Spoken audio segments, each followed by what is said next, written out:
तो हेलो दोस्तों, welcome back to new video of this YouTube channel, जिसमें हम लोग पढ़ने वाले हैं 2024 में आए हुए बहुविकल्पीय प्रश्न। तो चलिए स्टार्ट करते हैं। हमने दे रखा है शीर्ष 0,4, 0,0 और 3,0 वाले त्रिभुज का परिमाप होगा। ना अगर आप ध्यान से इन्हें देखें तो क्या आपको नहीं लगता है यहाँ पर एक्स एक्सिस पे नहीं चला गया है, वाई पर चार्ज चला गया है, और यहाँ पर 0,0 मूल बिंदु का निर्देशांक और ये इसमें 3 एक्सिस चली गई है। मतलब कि अगर ये एक्स एक्सिस है, ये वाई एक्सिस है, तो 1 2 3 4 0,4 ये चले। यहाँ पर देखो 1 2 3 0 3,0 सही है पॉइंट ये।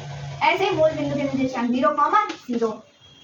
इन पॉइंट से मिलने वाले त्रिभुज का परिमाप कितना है? तो इन दोनों बिंदुओं के बीच की दूरी, इन दोनों के बीच की दूरी, इन दोनों के बीच की दूरी पता करेंगे और उसे प्लस कर देंगे। तो सब कैसे करेंगे देखो, इन दोनों में करेंगे तो under root x2 minus x1 का whole square plus y2 minus y1 का होल स्क्वायर लगाएंगे।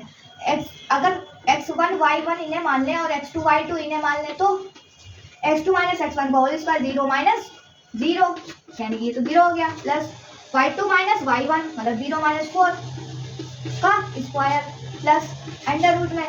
अब इसे हटाओ और इन दोनों के बीच की दूरी ले लो, तो इसे x2 y2 कर दो, तो x2 माइनस x1 मतलब कि 3 माइनस 0 कर देंगे, इसका स्क्वायर प्लस 0 माइनस 4 कर देंगे, y2 प्लस में y2 माइनस y1 होता है, इसलिए y2 मतलब 0 माइनस 4 का स्क्वायर।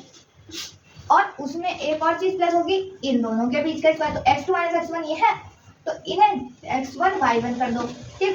तो x2 माइनस x1 0 माइनस 3 का स्क्वायर और प्लस 0 माइनस 0, क्योंकि y2 y1 0 ही है, तो 0 माइनस 0 का स्क्वायर।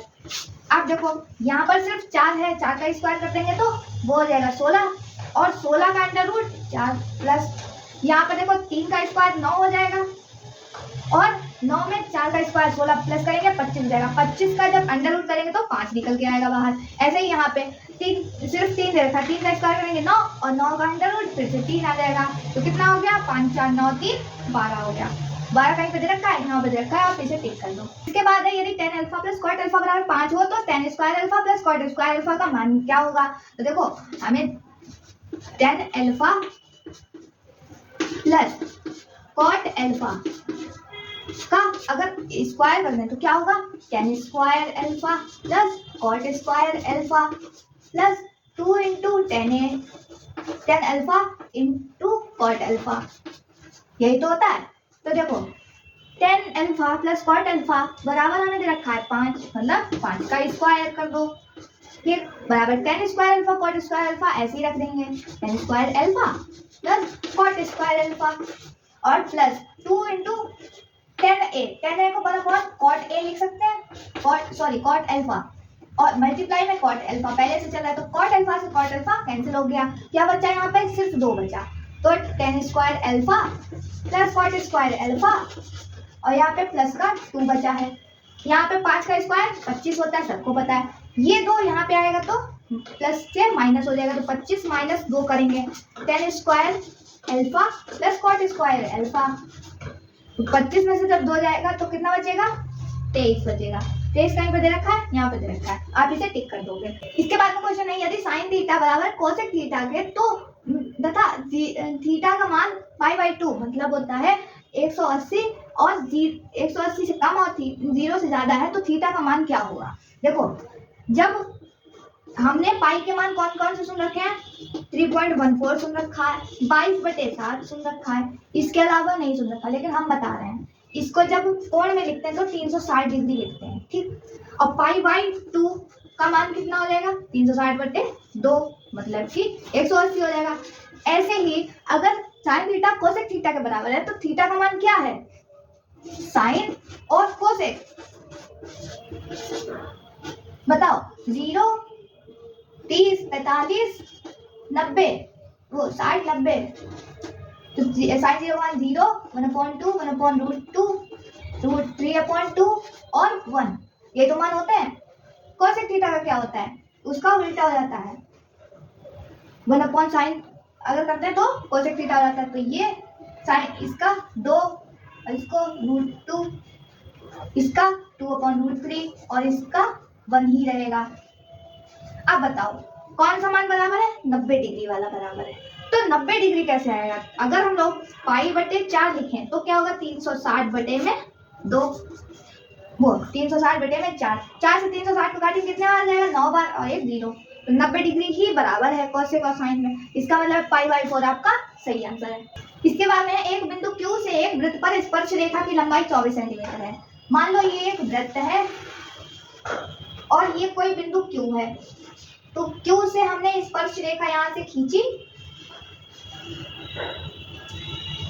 ये मान लो P पॉइंट है, ठीक, और ये इसका वृत्त का केंद्र है O।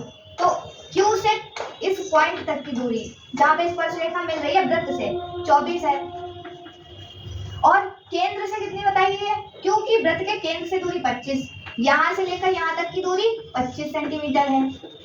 तो त्रिज्या बताई है कि नहीं, O की P से दूरी, स्पर्श रेखा के पॉइंट की दूरी, या फिर त्रिज्या, बात एक ही है। तो ये वाली जब हम बताएंगे, क्योंकि स्पर्श रेखा त्रिज्या के साथ क्या बनाती है, 90 डिग्री का कोण बनाती है, समकोण बनाती है, इसलिए यहाँ पे पाइथागोरस थ्योरम लगाएंगे। पाइथागोरस थ्योरम क्या होती है, कर्ण का स्क्वायर, जो सबसे बड़ी भुजा वो कर्ण होती है, तो कर्ण का स्क्वायर बराबर लंब का स्क्वायर प्लस आधार का स्क्वायर। तो 25 का स्क्वायर बराबर होगा 24 के स्क्वायर प्लस ये वाले OP के स्क्वायर के, क्योंकि हमें OP ही नहीं पता है, वही बताना है, इसलिए इसको इधर ही रखेंगे, 25 स्क्वायर माइनस 24 स्क्वायर इधर रखेंगे, OP स्क्वायर। तो OP को ऐसे ही रखा, यहाँ पे देखो 25 का स्क्वायर होता है 625 और 24 का स्क्वायर होता है 576। घटा देंगे कितना बचेगा, 6 15, यहाँ पे जब घटा देंगे तो बचेगा 49 बराबर OP स्क्वायर। भैया ये OP का मान नहीं है, ये OP स्क्वायर का मान है, त्रिज्या का स्क्वायर है ये। जब हम OP का मान निकालेंगे तो क्या करेंगे, इधर अंडर रूट चला जाएगा, ठीक, और 49 का अंडर रूट होता है 7, मतलब कि OP का मान कितना है, 7 सेंटीमीटर है। कहाँ पे दे रखा है, यहाँ पर, इसे आप टिक कर देंगे। तो उम्मीद करते हैं क्वेश्चन समझ में आ रहे होंगे। अगर वीडियो समझ में आया तो लाइक कीजिएगा, चैनल को सब्सक्राइब कीजिएगा। फिर मिलते हैं एक और नए वीडियो के साथ, तब तक के लिए धन्यवाद।